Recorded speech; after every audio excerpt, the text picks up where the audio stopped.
Hello guys, আমরা এখন যাচ্ছি মাঠে পানি দিতে।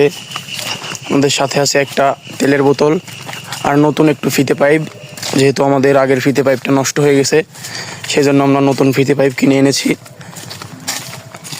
সামনে আছে মোহাম্মদ তাসিন জামান, পিছনে আমি আছি নীরব, তাকে হেল্প করার জন্য আমিও তার সাথে একটু যাচ্ছি।